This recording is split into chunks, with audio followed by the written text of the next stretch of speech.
그 당시 유대인들은 왜 하나님의 은혜를 느끼지 못했을까요? 갈릴리 사람들은 예수님의 기적들과 유명세 때문에 예수님을 환영했습니다. 그런데 예수님을 믿지는 않았어요. 여러분, 믿음이 없이는요, 은혜를 경험할 수 없습니다. 지금 우리가 하나님의 은혜를 경험하지 못한다면 어쩌면 그거는 믿음이 없어서 그럴 수 있어요. 믿음 없이는 은혜가 없습니다. 이 요한복음 4장의 마지막 이야기는요, 주님께서 한 왕의 신하를 만나서 그를 치유해 주시는 사건으로, 그 아들을 치유해 주시는 사건으로 마무리됩니다. 당시 유대 나라는 로마에 의해서 넷으로 나눠져 있었어요.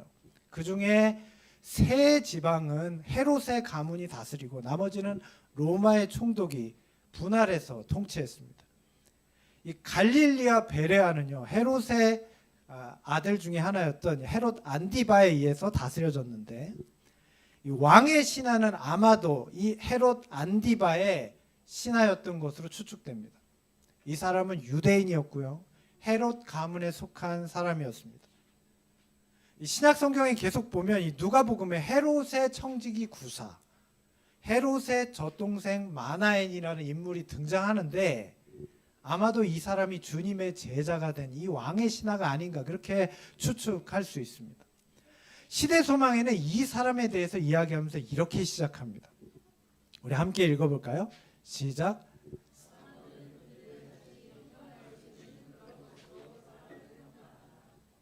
사람들은요, 저마다 다른 대상을 평가하는 기준이 있어요. 이 왕의 신하도 그랬습니다. 그리고 이 기준에 따라서 누군가를 믿을지 말지를 결정해요. 그 기준이라는 게 뭘까요? 뭐가 기준일까요? 이어지는 말씀에 이렇게 나옵니다. 그의 믿음은 먼지 묻고 여행으로 헤어진 평범한 옷을 입은 사람을 보았을 때 흔들렸다. 지금 이 사람이 지금껏, 이 왕의 신하는요, 지금까지 뭐만 보고 자랐어요? 왕족이에요. 뭐만 보고 자랐을까요? 누가 못난 사람인지 잘난 사람인지 판별하는 게 아주 생리적으로 몸에 장착돼 있어요. 보기만 하면 알아요. 아, 못난 사람, 잘난 사람. 궁중에서 살려면 이걸 제일 잘해야 되잖아요. 줄 잘 서야죠. 물질과 권력, 외모로 보여지는 것을 전부로 알고 살아왔던 삶이었을 것입니다. 자, 그런데 지금 아들이 죽게 됐어요. 지금까지 자기가 의지했던 그 모든 것들이 아무 쓸모가 없어요. 아들은 죽게 됐습니다. 살릴 수 없습니다. 자, 그런데 예수님에 대한 소식을 들은 거예요. 예수님을 만나러 갑니다. 왜 갔을까요? 이 사람이 왜 예수님 만나러 갔을까요? 예수님을 구주로 영접한 마음으로, 그런 믿음으로 간 게 아닙니다. 믿음이 아니었어요. 왜 예수님 만나러 갔습니까? 예수님이 유명했어요. 그분의 기적과 그분의 행적이 유명했습니다. 예수님의 유명세와 기적 때문에 주님을 만나러 간 것입니다. 여러분, 이것도 믿음입니까? 믿음은 믿음이죠. 아무것도 안 믿었으면 안 갔겠죠. 자, 그런데 이런 마음이 무엇인지 오늘 시대의 소망에는 이렇게 말합니다. 그분의 외모를 보는 순간 그의 믿음은 산산조각 나 버렸는데, 예수님을 믿는 믿음이 있긴 있었거든요. 그분이 선량한 분이라는 것도 알겠어요. 자, 그런데 왜 그 믿음이 산산조각 났어요? 그의 마음속에 예수에 대한 어떤 믿음이 있었어요? 조건적인 믿음이 있었다 말합니다. 여러분, 조건적인 믿음이 뭡니까? 무엇이 조건적인 믿음입니까? 오늘 주님께서는 그를 향해 분명히 말씀하십니다. 조건적인 믿음이라는 거예요. 조건적인 믿음은 하나님의 은혜를 경험할 수 없습니다. 오늘 우리는 어떻습니까? 하나님의 은혜를 경험할 수 없었다면 어쩌면 우리도 조건적인 믿음을 가지고 있는지도 몰라요. 그 당시 가버나움은 갈릴리의 모든 행정과 상업의 중심지였습니다. 높은 지위와 부를 가졌던 이 왕의 신하가 다른 사람들보다 풍부한 삶을 살았을까요? 당연합니다.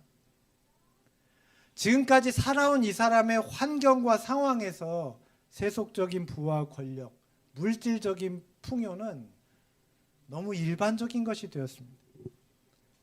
그러니까 날마다 뭐만 생각하고 살아요? 이렇게 꾸미고 그 다음에 입고 사람들한테 드러내고 먹고 사는 문제만 생각하고 살아요. 어쩌면 오늘 우리도 그런 거에 길들여져 있죠. 하나님을 믿는다고 하면서도 우리는 여전히 물질적인 생각이 우리의 생각의 주를 이룹니다.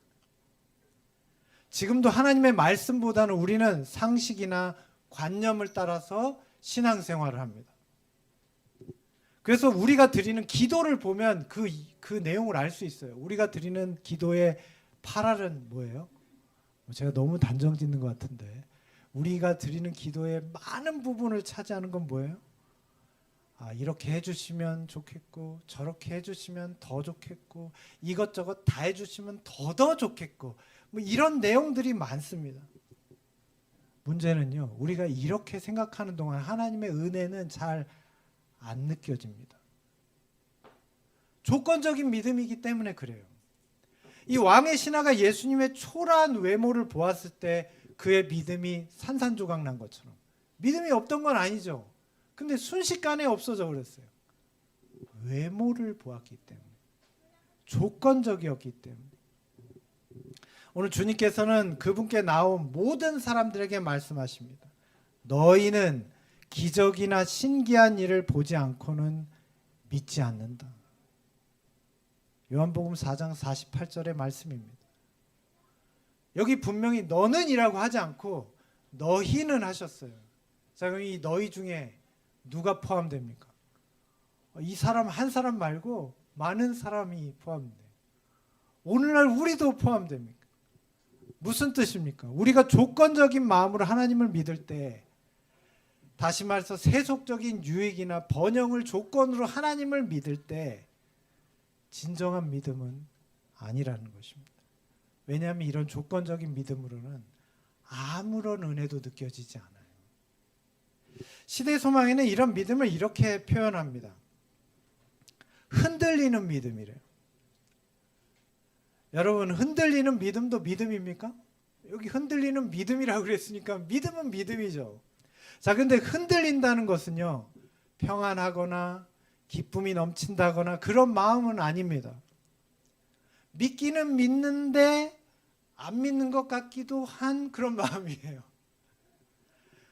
뭔가 이렇게 이루어질 것 같은데, 평안한 것 같은데 의심도 있는 그런 마음이에요. 그러니까 사실은 못 믿는 것이고 안 믿는 것이죠. 흔들리는 믿음은 믿음이 아니에요. 이 요한복음 4장의 이 마지막 스토리는요, 흔들리는 믿음에서 견고한 믿음으로 변하는 이야기예요. 보고 믿는 신앙에서 말씀으로 믿는 신앙으로 변화되는 것을 보여주는 이야기입니다. 주님께서 여기서 분명히 너희는이라고 말씀하셨던 것을 기억하게 되시기를 바랍니다. 오늘 우리에게도 하시는 말씀입니다. 주님께서는 지금 흔들리는 우리의 믿음을 보고 계세요. 지금 이 사람 앞에서처럼. 그리고 흔들리는 우리에게 견고한 말씀으로 믿는 신앙으로 변해야 된다고 권면하고 계십니다. 우리 목동교회는 하나님의 말씀을 정말 소중히 여기는 교회입니까?